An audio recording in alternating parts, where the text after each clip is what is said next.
sábado 26 de diciembre, 7 de la noche, Conferencia Internacional, Estados Unidos y Perú, camino al Bicentenario. Gracias, señor director. Continuando con esta exposición, quiero finalizar diciendo que si bien existe, ¿no?, a nivel internacional bastante simpatía o antipatía por Estados Unidos, nosotros tenemos que verlo de una manera un poco más objetiva. Lo objetivo es que Estados Unidos tiene la hegemonía mundial dentro de lo que es las patentes, la propiedad intelectual del mundo. El 80% de las patentes se encuentran en Estados Unidos. La política internacional es manejada por Estados Unidos. Y es con respeto es que nos manejamos también con este gran país. Hermano, yo lo considero un país hermano porque está dentro de nuestro continente. Y lo que también le suscita a Estados Unidos, por ejemplo, una guerra internacional en el territorio norteamericano, no le conviene al continente. Tenemos que ver que también Estados Unidos tiene que estar, pues no, en un proceso de paz, porque un proceso bélico no le conviene dentro del continente americano a nosotros los sudamericanos o los norteamericanos. Y de la misma manera Venezuela. El hecho de que existe una guerra dentro del territorio venezolano tampoco nos conviene, peor a nosotros los sudamericanos. Pero hay cosas claras que también tenemos que establecer y disponer como peruanos frente a la política de la guerra que tiene Estados Unidos. En la guerra en Yemen, en Irak, el bloqueo comercial a Venezuela, el bloqueo comercial a Cuba. Entonces, tenemos que diseñar también una nueva propuesta política solidaria y recíproca. Recíproca con Venezuela, con Bolivia, con Colombia, con Chile, con Estados Unidos, porque ya lo ha dicho el doctor Hernán, las relaciones comerciales con Canadá, con Perú, son diferenciadas totalmente. Con Inglaterra, son diferenciadas. Y así como lo hablamos en un momento de China, pese a que tenemos tantos productos chinos, pese a que toda nuestra economía, nuestra producción es netamente china, ¿por qué no tenemos relaciones comerciales, políticas de intercambio tecnológico con China? Y de la misma manera le decimos a los yanquis, le decimos a los hermanos estadounidenses, ¿por qué no tienen esas relaciones con nosotros? ¿Por qué hay esa asimetría? ¿Por qué hay esa diferenciación? ¿Por qué hay esa discriminación? Entonces, queremos tener una dinámica internacional, una política democrática.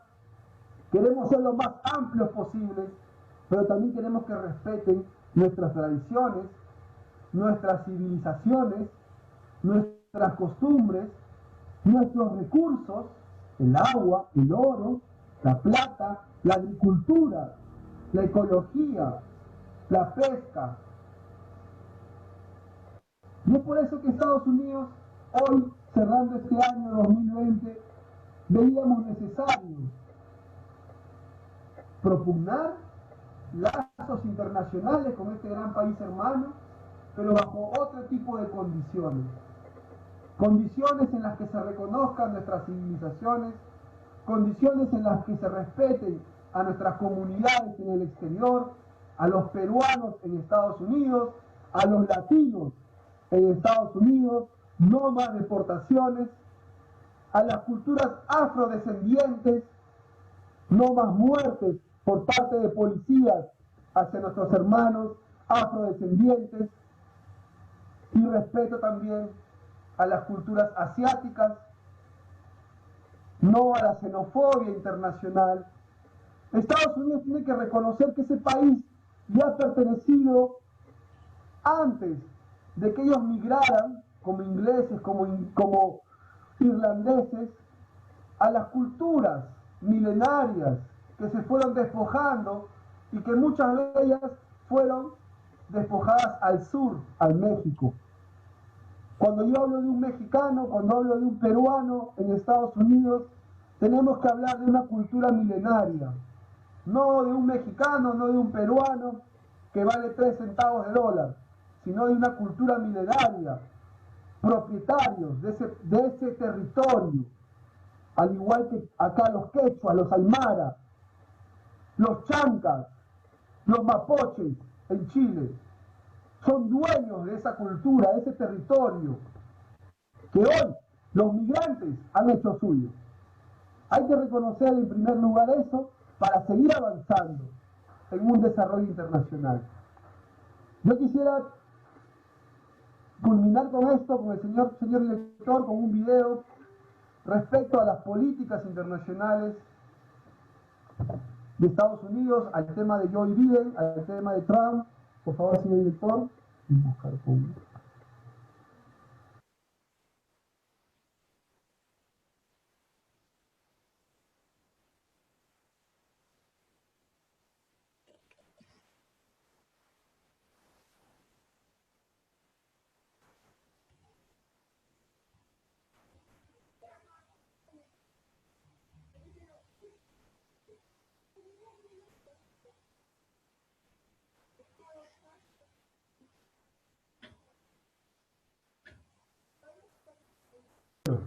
Bueno, no tengo el video todavía, señor director. Cuando usted me diga, por favor. Doctor Hernán, continúe, por favor.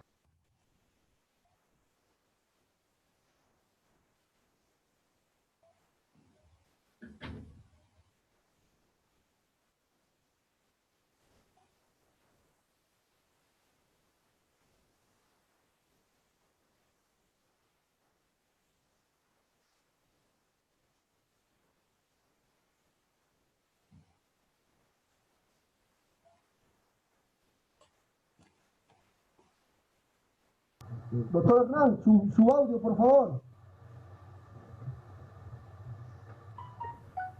Bueno, decía de que hoy día estamos enfrentando una situación de cambio de época, y reconocer un cambio de época tiene que también diferenciar de que, si bien hay un dominio del sistema capitalista a nivel mundial y es oligopólico, monopólico, y que se desarrolla de manera especulativa y parasitaria, que es el que predomina, no quiere decir que todo esté imbuido por ese sistema. Hay, como lo hemos señalado en las tesis, ¿no?, de convergencia, de que hay una vía, hay el camino de dos vías que viene desarrollando China al mundo desde un desarrollo socialista a nivel mundial. Lógicamente que el socialismo tiene sus propias características en cada uno de los países, algunos con una presencia más gravitante tal vez del Estado, ¿no? Otros con una experiencia mucho más social, ¿no? Pero al final todas están ubicados dentro de la vía del socialismo, y tampoco los países socialistas, por ejemplo, se reclama Corea del Norte una vía socialista, un país socialista, pero su estrategia no es la misma que tiene China, ni la que tiene Cuba, ni la que hoy día desarrolla Venezuela en una vía hacia el socialismo. Es decir, hay distintas vías. Entonces, como también las corrientes socialdemócratas que tratan de acercarse a una vía de socialdemocracia, ¿no?, que también, ¿no?, tienen, constituyó parte de una vía que viene desde antes de la Segunda Guerra Mundial. Entonces tenemos que ver de que hay hoy día en el mundo no solamente la vía del neoliberalismo y del capitalismo monopólico, sino también la vía del socialismo que está operando en el mundo. Esto tiene que ver con el actuar concreto, y también tiene que ver con la visión del socialismo. El socialismo no significa igualitarismo, el socialismo no significa todos somos iguales y todos recibimos por igual y todos actuamos de manera igual. Muchas veces hemos conversado cuando decimos la crítica que hace Marx al programa de Gotha, diferenciaba en el socialismo que en el socialismo va a existir el derecho burgués. Y el derecho burgués significa las diferencias que hay entre, no solamente entre trabajadores, sectores de la población, de países, de acuerdo al desarrollo de las capacidades humanas, tecnológicas, productivas, las capacidades, ¿no? Que tiene esa diferencia va a permitir inevitablemente un desarrollo desigual y relaciones también desiguales. La importancia del socialismo es que lleva a niveles de búsqueda de equidad, búsqueda de un tratamiento donde se vaya suprimiendo niveles y formas especulativas, parasitarias y de explotación. Lógicamente, Marx no vio suprimir las vías especulativas y parasitarias porque no vivió, vivió parte de lo que significaba esas formas de acumulación, pero no las vio totalmente desarrolladas, que se dio, sí, plenamente en lo que es el capitalismo monopólico y en las actuales desarrollo de un capitalismo totalmente parasitario en el mundo, conforme lo hemos descrito. Entonces, eso es importante diferenciar. ¿Cómo se traduce esto en el terreno concreto? Por ejemplo, China, en el terreno de la vacuna, dijo, la vacuna debe ser un bien universal. Dijo, la vacuna debe ser un bien universal. Y por lo tanto, ninguno de los que elaboren la vacuna debe, por lo tanto, cobrar por esas patentes, porque debe ser acceso para todo, ¿no? Para todos el mundo. Entonces, ¿pero qué es lo que encontramos? Encontramos los circuitos económicos, encontramos la confluencia hacia ejes, como se está produciendo con Norteamérica, básicamente ejes económicos, Norteamérica, ¿cómo se llama? Inglaterra, que están imponiendo sus reglas. Entonces, en ese sentido, debemos ver de que están imponiendo reglas del mercado.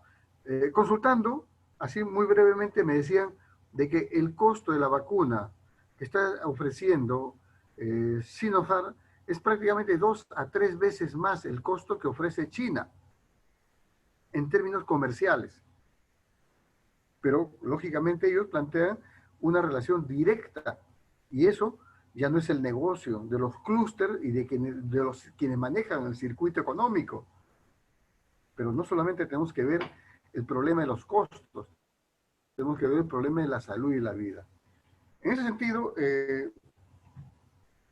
estas disputas no solamente se está dando en el plano hoy día frente a la pandemia, se está dando, por ejemplo, en el caso del sistema financiero y cómo se han producido luchas a nivel, por ejemplo, del BID, cómo Norteamérica va perdiendo el BID y para incorporar, eso se produjo en el 2019, para adquirir una mayor presencia en la votación del BID, en el BID, que es un organismo creado en 1959 y su sede está en Estados Unidos, incorpora un 30% más, pero con condicionalidades superiores. Que eso tiene que ver directamente con el manejo del dólar, con el manejo de las alianzas que ellos buscan. Entonces, por ejemplo, en el país, para mantener la estabilidad del dólar, de un dólar que cada vez se deprecia más en el mundo, el Banco Central de Reserva tiene que estar comprando más dólares. Si no, no mantiene la estabilidad de sus importadores y exportadores. Es un manejo de tipo financiero. Entonces, China ha logrado realmente, hay un estudio que hace Óscar Ugarteche y Carlos de León, de la Universidad Nacional de Autónoma, y señala, dice, entre 1905 y 2005 y 2018, China prestó aproximadamente 141.000 millones de dólares a través del Exim Bank y a través del Banco de Desarrollo de China, el CDB. Y resulta siendo ya una amenaza económica, ¿no? Es un ciclo, dice, que empezó básicamente en Jamaica en 2005 para la construcción de un estadio, ¿no? Que tuvo su pico en 2010, cuando se destacó, entre otros, otro préstamo, por ejemplo, trenes en Argentina, más inversiones de obras de infraestructura ¿no? que se dio ahí. En el periodo, según un informe, dice la red ALC China, que dirige el mexicano Enrique Dussel Peters, los fondos son en su mayoría para energía, 69%, como las represas, por ejemplo, en Ecuador, parque solar en Jujuy y producción petrolera en Brasil y Venezuela. O sea, realmente las inversiones que se están dando son cada vez mayores, y no solamente mayores, sino son con menores condicionalidades económicas y son con posibilidades de mayor tipo de alianzas mucho más estables. Eso no quiere decir que prácticamente todo sea un mar de rosas. Todo depende de la clase dirigente en cada uno de los países para saber realmente, ¿no?, obtener todas estas oportunidades que se van a dar en un determinado momento, pero que también en el tiempo, cuánto es la sostenibilidad en los niveles de reciprocidad. Porque nosotros decimos a nivel internacional debemos desarrollar relaciones de equidad, relaciones de reciprocidad, no de una alta condicionalidad. Entonces, por eso es que, y eso se debe pues al manejo, ¿no?, de crisis actual que enfrenta Norteamérica y al modelo que ellos tienen, básicamente especulativa de sus grupos transnacionales. Bueno, solamente quería remarcar esas diferencias, ¿no?, que hay para precisar, ¿no?, cómo está nuestra ubicación en la importancia, como dice Fernando, de aprovechar todas las oportunidades que también nos presenta, ¿no?, la sociedad norteamericana, que no es una unidad global, que no es una unidad total, que hay distintos intereses, que hay una clase media y hay un sector intelectual, hay un sector empresarial que está en una óptica distinta y que es cierto y que también es una oportunidad, pero eso requiere, ¿no?, estrategias que tienen que desarrollarse para fortalecer esas fuerzas y de esa forma cómo contribuir a lo que también vuelve a decir Fernando y coincido, hacia una unidad, ¿no?, de una alianza, de un desarrollo humano universal, ¿no?, en este desarrollo civilizatorio. Gracias. Gracias, doctor Hernán. Fernando, continúa, por favor. Este proceso de la construcción de la civilización humana universal y la construcción del socialismo y refundando la República del Perú requiere de nosotros la formación de una nueva clase dirigente. Por eso Convergencia surge frente a este vacío en el país, porque hasta el momento no existe una campaña organizada de parte de los actores políticos en decir, señores, la visión del Perú al 2050 está llevando consigo a que seamos pigmeos en el escenario mundial. Eso hay que decirlo con mucha claridad. Somos los pitufos en esta nueva época, si nosotros toleramos esa visión del futuro que está institucionalizada por el Acuerdo Nacional y el CEPLAN. Hoy día compré el diario El Comercio, que es día 26 de diciembre, y leía el artículo del editor, y decía lo siguiente, que la labor de los congresistas es desarrollar la visión del futuro del Perú.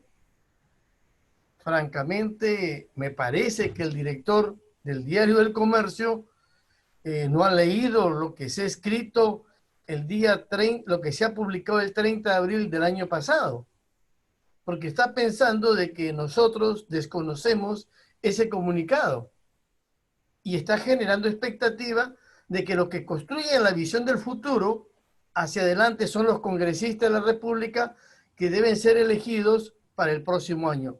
Una tremenda mentira que ha escrito hoy día el editorialista del Comercio. Y eso no hay respuesta de la clase política. Ya vamos pasando los meses y este artículo es una cachetada a nuestra ignorancia, a no estar actualizado, quiénes están dirigiendo el país. Convergencia en ese sentido tiene la responsabilidad de posibilitar en nuevo año la presencia de nuestros líderes que van a salir en la escena política. Queremos líderes que de una u otra manera dialoguen, polemicen, interpreten con sabiduría desde su vida cotidiana, como hacía Mariátegui y como Gramsci. Que hablen desde su experiencia de vida, qué está pasando, y no que estén repitiendo mensajes o simplemente textos ya planificados desde los grupos intelectuales de algunas cooperantes internacionales y de algunos y no desde la vida. Eso hay que ser bien claro. Si queremos transformar el Estado y la sociedad, nada menos la cachetada que han sentido los grupos de poder y nuestro pueblo y nuestros intelectuales sienten el sentimiento de esos millones de peruanos que están viviendo de manera miserable en el campo y que de una u otra manera es el festín para los grupos de poder. Y si ustedes revisan ese diario mismo en ese editorial, ellos están cuestionando la lógica populista mayoritaria del Congreso, ¿no? Creo que lo que es el interés social hoy día lo llaman populismo.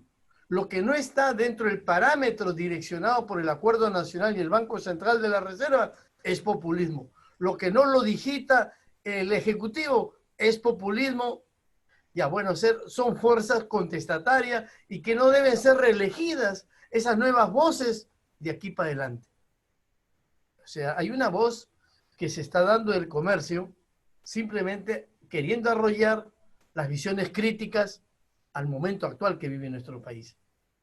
Y eso tenemos que estar conscientes, que el rol que jugamos nosotros de Convergencia no es un rol anti, es un rol simplemente de discernir el proceso, porque queremos nuevos líderes, queremos nuevas organizaciones que salgan a la palestra, nuevas generaciones y que por lo tanto la luz se aperture en nuestro país. Porque la única posibilidad de los cambios es cuando es un pueblo consciente de su destino, sabe el curso del proceso. Estos meses, Convergencia debe invitar a Magno Ortega, que no antes le escribí, para que participe con nosotros, y así va a ser con los diversos candidatos. José Vega, que venga, que nos explique cuál va a ser su propuesta de los 100 primeros días cuando llega a gobernar. También debemos invitarla a Verónica Mendoza, también al ex padre Arana, también, digamos, al candidato de Acción Popular, porque ellos han señalado que desean una nueva constitución, también a los miembros del FREPAP, y dialoguemos. ¿Qué opinan sobre este acuerdo nacional? Lo que ha escrito, cómo van a trabajar con esa intelectualidad del centro de planeamiento. Nosotros venimos dialogando la necesidad de la construcción de un centro alto de estudio de la peruanidad, porque hoy día la intelectualidad sujeta a lo que es el plan es simplemente la máquina arrolladora de los neoliberales y los liberales en el Perú, y que han expresado su falta de sensibilidad, y eso se ha visto en los precios leoninos que cobran las clínicas en este país, bajo las relaciones de parentesco y relaciones profesionales por el actual secretario técnico del Acuerdo Nacional. Entonces, Fernando, ¿me permites para encasillarnos en el tema de Estados Unidos, por favor, señor director? Vamos a pasar unas imágenes respecto a la elección nueva del presidente de Estados Unidos, Joe Biden. Saludamos desde acá también su elección frente a Donald Trump y quisiéramos analizar, encasillarnos respecto también a este tema que hoy estamos desarrollando, el tema de Estados Unidos, ¿no? Por favor.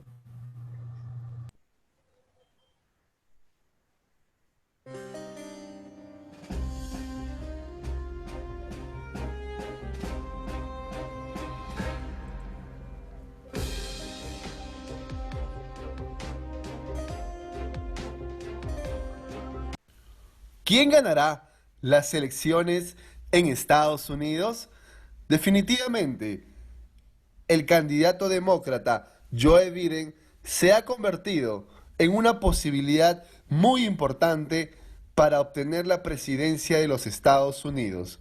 Político de trayectoria, abogado, vicepresidente en el año 2009 al año 2017 bajo el gobierno de Barack Obama, es una de las posibilidades más importantes para presidir la Casa Blanca.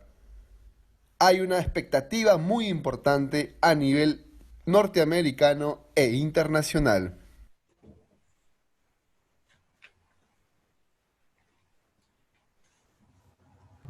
Gracias, señor director.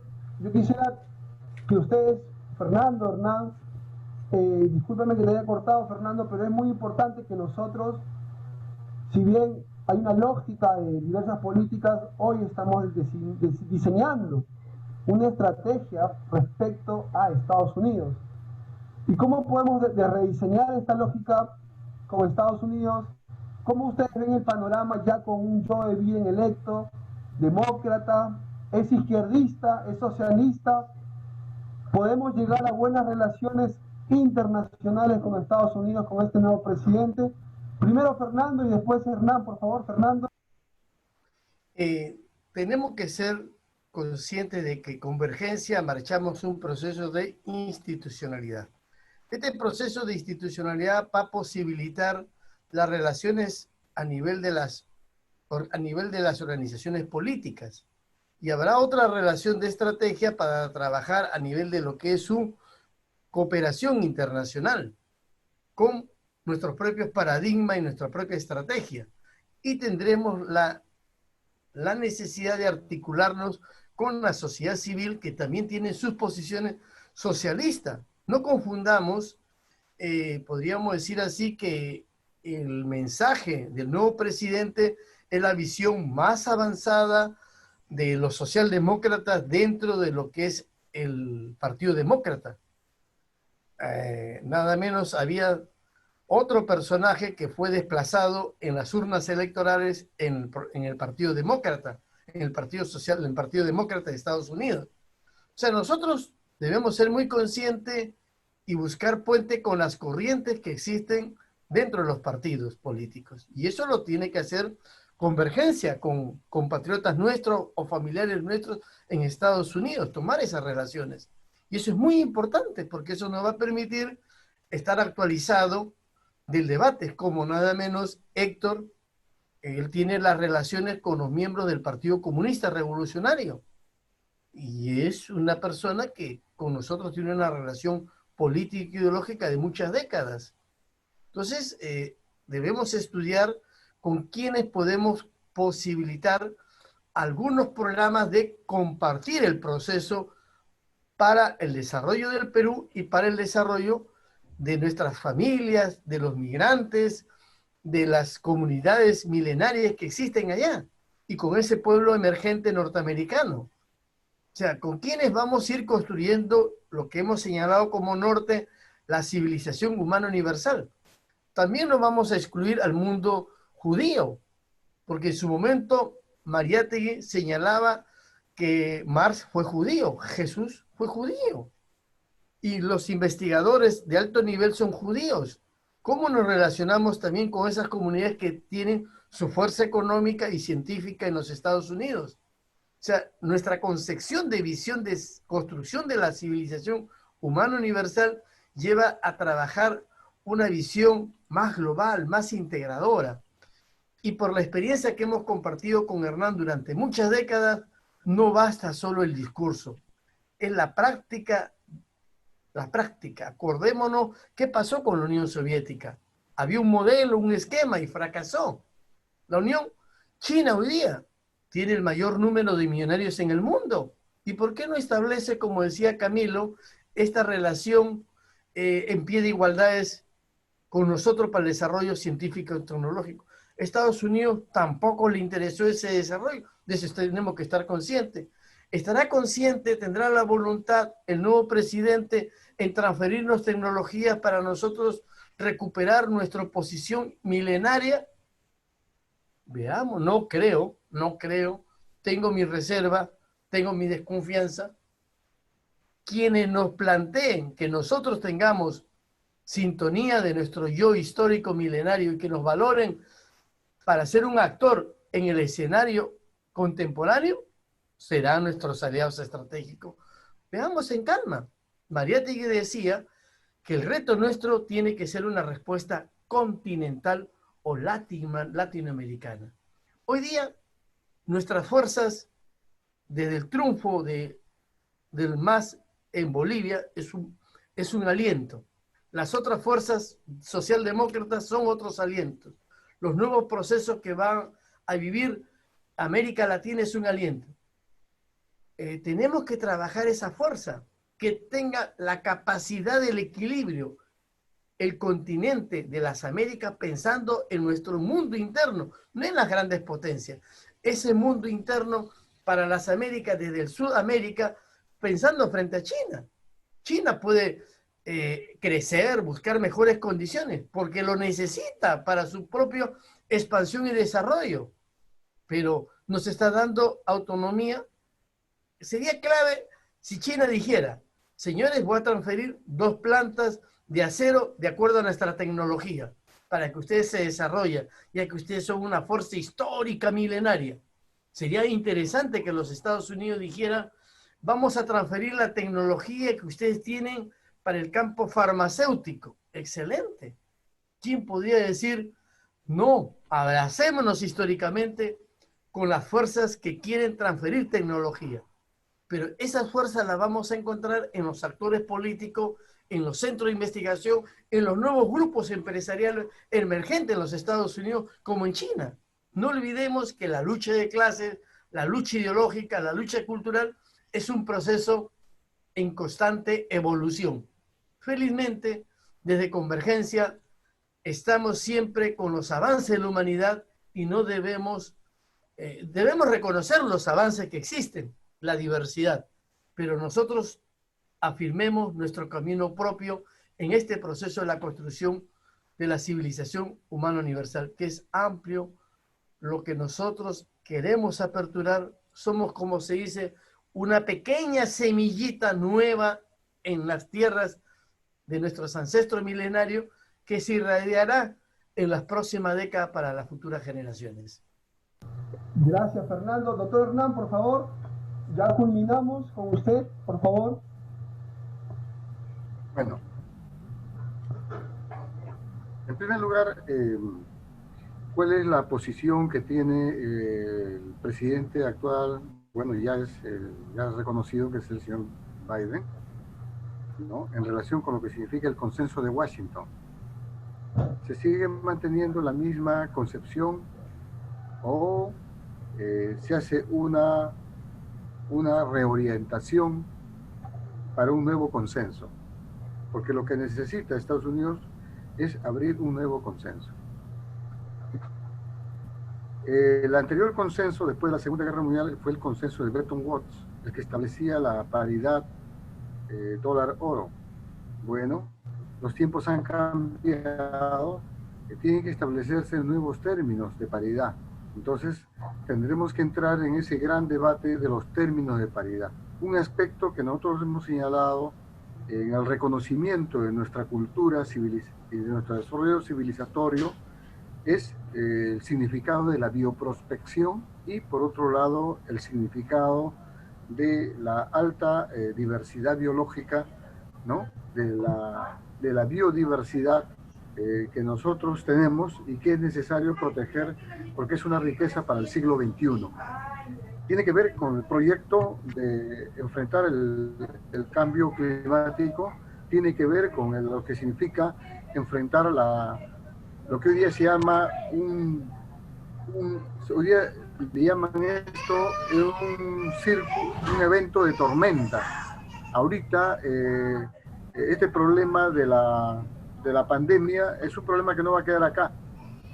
Si no cambiamos las reglas, realmente en el manejo de la que es nuestra relación con el planeta, vamos a tener mayor cantidad de dificultades. Entonces, tiene que haber un cambio, ¿no?, a ese nivel. Entonces,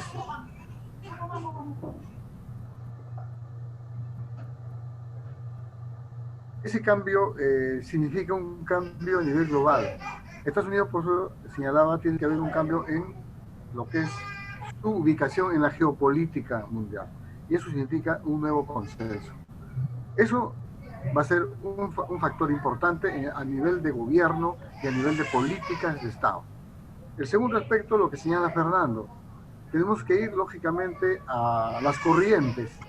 ¿Cuáles son las corrientes que caminan en nuestra dirección o que son aliados que nos permiten reciprocidad, que nos permiten, ¿no?, articularnos?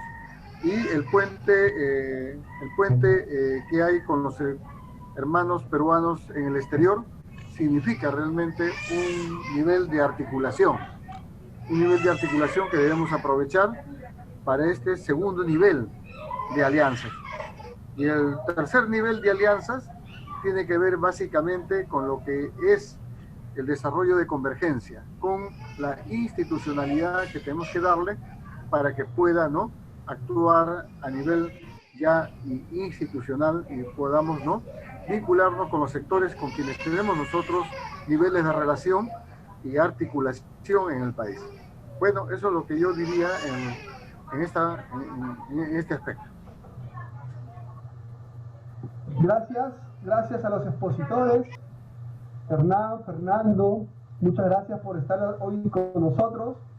Realmente también a la teleaudiencia, saben que estamos por las plataformas digitales de YouTube y queremos llegar al mundo también, de todas maneras, fomentando nuevas tesis, nuevos paradigmas para crear una nueva sociedad en una, digamos, sociedad mundial, porque no solamente tenemos que ver al Perú, sino también una sociedad mundo. Es muy importante ver al Perú dentro de una sociedad mundo, pero lo más importante, rescatar nuestra historia, nuestra civilización, nuestros hermanos latinoamericanos, americanos. Entonces, creo que esta ha sido una velada muy importante, satisfactoria, en la cual hemos emprendido un camino del Perú hacia Estados Unidos, hacia las comunidades que se encuentran de peruanos en Estados Unidos, a la comunidad de latinos que se encuentran en Estados Unidos, también a la comunidad